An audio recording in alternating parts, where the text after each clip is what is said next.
Merci. Bonsoir Julien, je suis là juste devant. Deux questions en une. Vous finissez avec des regrets, j'imagine. Quel est ton sentiment il y a la dernière occasion de Camavinga? Deuxièmement, est-ce que tu peux expliquer ton coup tactique, cette défense à 5 notamment? Bah oui, on avait préparé quelque chose. On n'était pas venu là en victime. Voilà, on souhaitait donner une bonne image, donner le change à cette équipe de Paris. D'abord en faisant une grosse entame de match, c'est ce qu'on a réussi à faire. C'était intéressant dans l'utilisation du ballon. Voilà. Ensuite, l'idée c'était aussi de bien contrôler au mieux, en tout cas, leurs courses dans la profondeur, les courses de Sarabia, les courses d'Mbappé, les courses de Cavani. Donc il me semblait que le système et l'organisation qu'on a choisi aujourd'hui étaient la meilleure pour contrecarrer ça. On n'a pas été loin. Je pense qu'on a fait vraiment un match courageux, un match organisé, par moments intéressant avec le ballon, même si je sais qu'on doit travailler nos sorties de balles, qu'on doit travailler aussi notre maîtrise collective, parce qu'on a quand même beaucoup subi par moments et par longues périodes. Puis c'est vrai qu'il y a ces 10 dernières minutes où on prend des risques offensifs en faisant là cette fois-ci des choix assumés et non pas subis, parce que les deux premiers je les ai subis avec les deux blessures d'Adrien Hunou et de Benjamin Bourigeaud. Pour des pépins musculaires. Voilà, on a pris l'option de rajouter un joueur supplémentaire dans les 10 dernières minutes. On les a mis en difficulté. On a eu les occasions de revenir. Malheureusement, on n'a pas réussi à concrétiser. Bonsoir Julien, Sébastien Nieto du Parisien. Comment vous expliquez ce qui nous a semblé comme un manque de rythme de la part du PSG sur la première mi-temps? Est-ce que c'est surtout votre organisation qui les a gênés? Bon, je peux pas parler de Paris. Je maîtrise pas du tout ni leur préparation, ni les attentes, ni ce qu'on pouvait leur demander sur ce match-là. Moi, je peux simplement dire qu'on a contrecarré un certain nombre d'espaces qu'ils aiment habituellement bien utiliser. Voilà, qu'on a cherché à être très compact, très proches les uns des autres. J'aurais souhaité qu'on ait un petit peu plus de maîtrise quand même, notamment les 15-20 dernières minutes de la première mi-temps, pour pouvoir sortir et leur faire mal aussi en contre. Bon, ça n'a pas toujours été possible pour nous, mais ce qu'on a proposé sur le plan défensif, c'était très structuré, très intéressant, et j'ai trouvé les joueurs intelligents dans la gestion des espaces. Julien, à votre gauche, oui. Sylvain Charlet d'RTL. Question notamment par rapport à vos jeunes, que vous avez beaucoup sollicité sur ce match en Chine, enfin ce stage en Chine. Qu'est-ce que vous avez pensé notamment du jeune Camavinga, qui était titulaire à moins de 17 ans dans l'entrejeu et qui a répondu présent? Grosse performance de sa part. Oui, c'est un jeune, mais comme tous les autres que je connais très très bien, pour les avoir eus dans une période récente au centre de formation. Il a déjà pointé le bout de son nez, lui, la saison dernière, en terminant les 5 derniers matchs. Voilà, c'est pas le seul, il y a la qualité dans la formation rennaise. Voilà, la formation fait partie de l'ADN du club. On souhaite développer un certain nombre de jeunes. Pour qu'ils puissent bien s'exprimer, il faut aussi qu'ils soient bien encadrés. On en avait quelques-uns, des cadres ce soir, pas beaucoup, mais quelques-uns qui ont aussi très très bien tenu l'ensemble de l'équipe. Et donc ça permet à ces jeunes-là de pouvoir jouer en confiance et de s'exprimer sur le terrain. C'est ce qui s'est passé pour Eduardo, c'est aussi ce qui s'est passé pour la rentrée de Yann Bo, qui a été intéressant devant. Voilà, donc ça c'est de bon augure pour ces jeunes-là, mais la route est encore longue et il faudra confirmer dans le temps. Bonsoir Stéphane. Ici. Oui. En fait, vous êtes je suis journaliste à TV Sport. En fait, vous avez très bien joué. Est-ce que vous êtes satisfait de cette performance sur le terrain Stade Réan? Quand on attaque un match, et notamment quand il y a un trophée au jeu, on veut le gagner. Donc on ne peut pas être satisfait de ne pas avoir gagné le trophée. Beaucoup nous prédisaient de prendre une défaite avec un score très très large. Voilà, on a montré qu'on avait aussi de la qualité, qu'on était capable sur ce match-là de contrecarrer certains plans parisiens. Mais il y a de la fierté de ce qu'on a pu produire, de ce que les joueurs ont dégagé, ce que les joueurs ont fait, de l'attitude aussi qu'on a eue, du comportement qu'on a eu, des ressources qu'on a su trouver en fin de match, notamment dans les 10 dernières minutes, pour malgré la fatigue qui était vraiment présente chez un certain nombre de joueurs, les ressources qu'on a trouvées pour les mettre en difficulté, se créer des occasions. Et je pense qu'avec un petit peu plus de maturité à ce moment-là, on égalisait et on revenait dans le match. Tu parlais de Gbo tout à l'heure, il y a un petit clin d'œil du destin, parce que c'est son baptême en pro contre le PSG. L'an dernier, il a été marqué notamment par l'histoire du fiche Alesdi, qui fait une très bonne rentrée. Comment tu l'as vécu? Moi, Yann, je le connais bien. Je sais que c'est un joueur talentueux, déroutant, déstabilisant, qui est assez bon dans le 1 contre 1, qui a aussi un bon volume de course, qui est généreux, qui a encore besoin de s'étoffer athlétiquement, mais c'est un jeune de talent qu'on est ravi d'avoir avec nous, qu'on va continuer à accompagner dans le temps et qui, j'espère, pourra, dans un futur plus ou moins proche, ça dépend de lui, s'installer durablement dans l'équipe première. Enfin, tu dirais que c'est une défaite un peu comme une promesse dans l'aspect physique, Non, il n'y a pas de défaite satisfaisante. On est déçu parce qu'on a abordé ce match-là avec la volonté de remporter le trophée. Voilà, on était dans cet état d'esprit-là. On a voulu tout donner, on a voulu au maximum gêner les Parisiens, on a voulu s'exprimer aussi avec le ballon. Donc voilà, après je suis encore une fois fier du comportement des joueurs, fier de leur capacité à se surpasser, fier de la capacité qu'ils ont eu à jouer yeux dans les yeux avec les Parisiens aujourd'hui. Mais il y a un petit peu de déception par rapport au résultat final. Quand on est compétiteur, on ne peut pas se contenter de perdre 2-1, même si le rapport de force paraissait très très déséquilibré au départ. Un petit mot sur les 2 blessures musculaires. Oui. Elles sont différentes. Ouais, il semblerait que pour Adri, ça soit la béquille qu'il ait reçue en début de première mi-temps, voilà, qui l'a handicapé et qui ne lui a pas permis de continuer.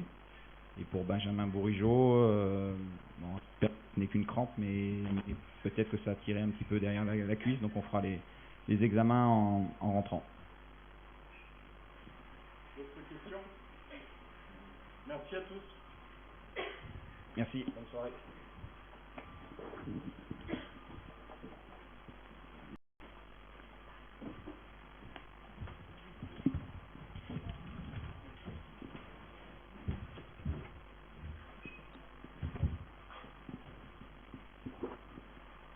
Bonsoir Thomas, juste ici, Sébastien Nieto du Parisien.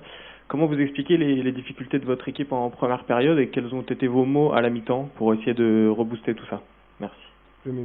Première période, ça veut dire quoi, première période? On a l'impression qu'il y avait un peu de manque de rythme, d'accélération en première mi-temps. Voilà. Non, je n'accepte pas ça. On a un peu de problème dans les dernières 10-12 minutes. Après, on a contrôlé le match avec 75% de possession, avec 10 tirs contre 2 tirs sur le but. Le but est hors jeu.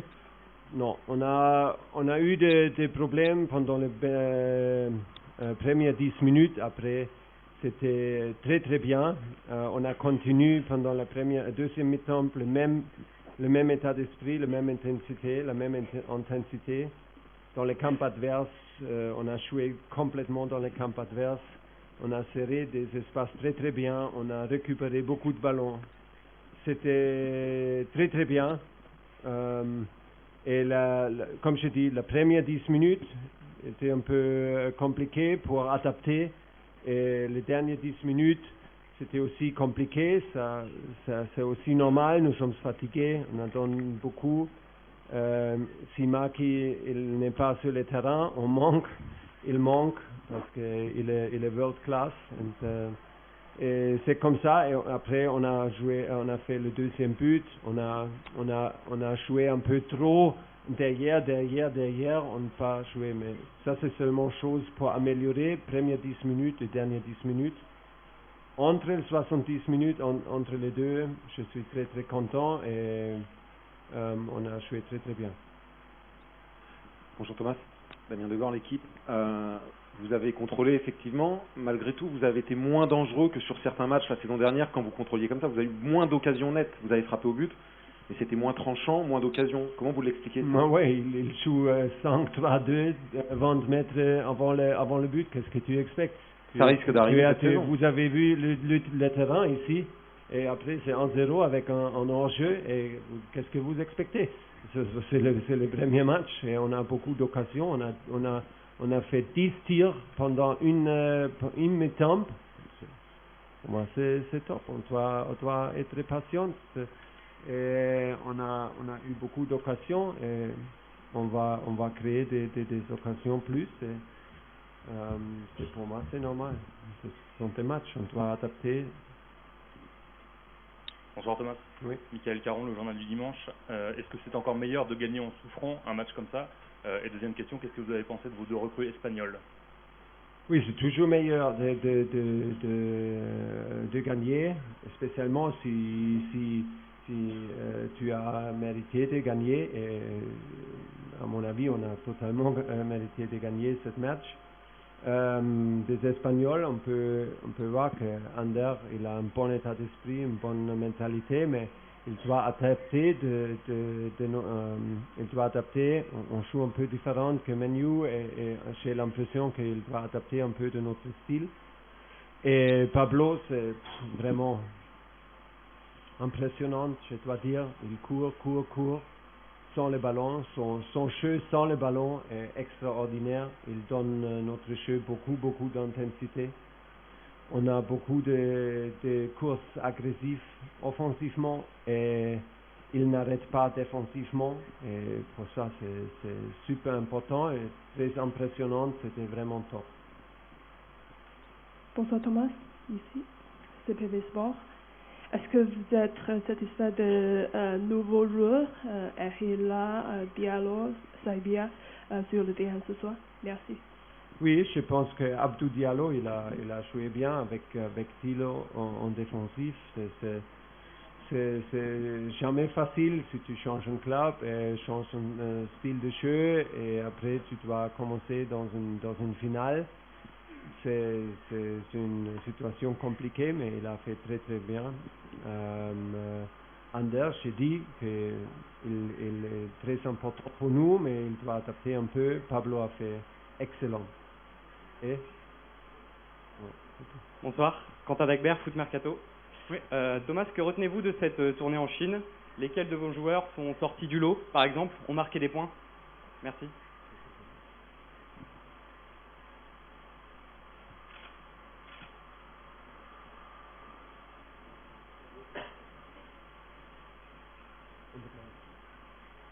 Je dois dire que toutes les choses qui c'était possible de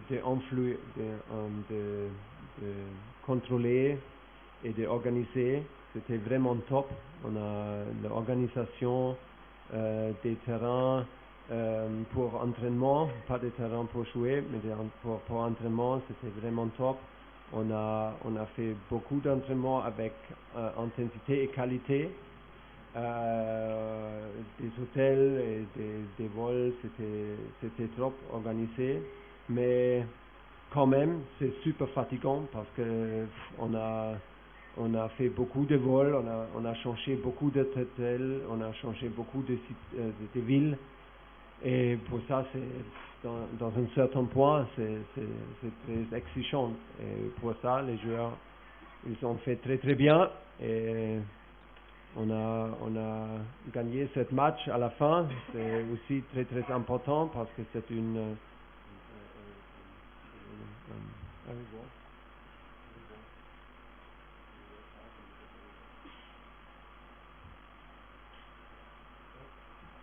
récompense pour eux. Et pour ça, je suis heureux. Et j'espère que nous n'avons pas de joueurs blessés. Et voilà. Sylvain Charlet de la radio RTL, Thomas. Votre coaching a été parfait, notamment avec l'entrée d'Angel Di Maria. J'imagine que vous avez trouvé son coup franc magistral top. Son coup-pied? Oui. C'est super dangereux et après il a eu un peu de problèmes musculaires hier et pour ça on a fait un test aujourd'hui, ce matin, et on a décidé que je veux on a décidé qu'il peut jouer, mais j'ai décidé que je veux qu'il peut finir le match pour nous parce que je sais qu'il peut changer un match avec une coup-pied arrêté, avec un assist, avec une frappe. Et c'est bien, mais à la fin, c'était aussi un peu de problème et j'espère que ce n'est pas des choses graves. Mais oui, c'est la technique de frapper est incroyable. Il fait ça chaque entraînement 10 fois. Thomas, Alexis Anton de l'AFP. Après cette préparation en France et en Chine, Sentez-vous votre équipe prête pour le début de saison dimanche prochain, pour la Ligue 1? Oui. Bien sûr, pas parfait, mais pour dimanche, nous sommes là où on peut être. Et on gagne maintenant une semaine complète, c'est important pour nous. Et on a beaucoup des images, je suis sûr et convaincu qu'on a beaucoup des images de regarder, d'améliorer et de continuer. Parce que ça, c'était un début très très bien, très très fort.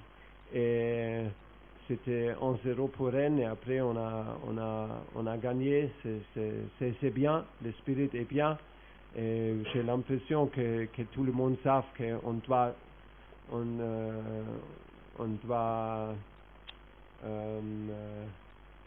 créer notre style de jeu et c'est pas aussi avec intensité et courageux. Et c'est bien. Et je pense qu'un dimanche, c'est une prochaine pas en avant. Oui, Thomas. On a vu Marquinhos au milieu aujourd'hui, qui a été excellent. Est-ce que logiquement, avec l'arrivée d'Idrissa Gueye, on va moins le voir dans ce rôle-là cette année et plus en défense centrale? J'espère. Ça veut dire qu'Idrissa, il joue comme on espère qu'il joue. Il est exactement le joueur dans cette poste numéro 6 seul. Il aime ça bien et nous pensons qu'il a la qualité de faire ça pour nous. Mais avec Marquis, c'est important qu'il est sur le terrain parce que, comme je dis, il est world class. Il a fait 3 entraînements et il joue comme ça.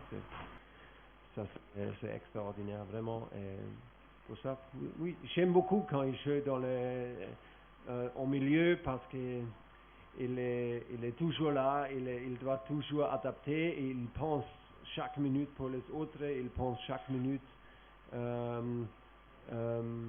pour l'équipe et c'est super important.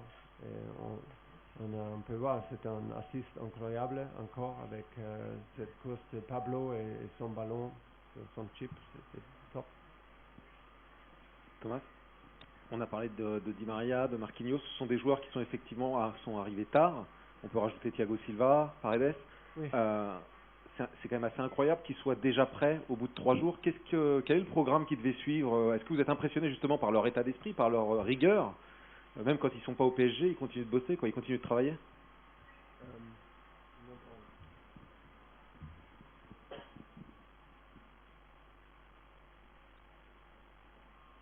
Mais ils pensent, ils sont prêts, hein?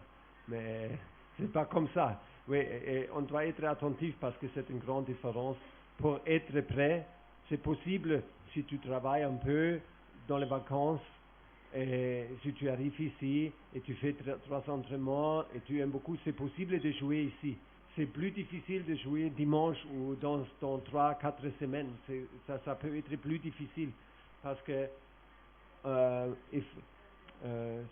si on va continuer comme ça, les jouer, je suis sûr qu'en octobre, novembre, on peut attendre qu'il manque de la base, la capacité. Parce que les autres ne sont pas stupides, hein. Ils travaillent 3 semaines et on a créé une capacité et on va continuer ça. On va continuer ça pendant 4 semaines, pendant le tout août, on va continuer ce travail pour créer une capacité pour jouer 60 matchs ou 50 matchs, ou pour jouer jusqu'à décembre tous les matchs. Et c'est nécessaire. C'est pour ça c'est quelquefois plus facile de jouer maintenant, mais après il est plus fatigué que les autres. On doit être plus attentif et il manque encore d'entraînement peut-être et pour ça c'est dangereux et on doit être attentif avec ça et c'est absolument nécessaire de contrôler le workload et de créer une capacité pour eux. Je ne sais pas, on doit attendre, mais oui, on doit être attentif.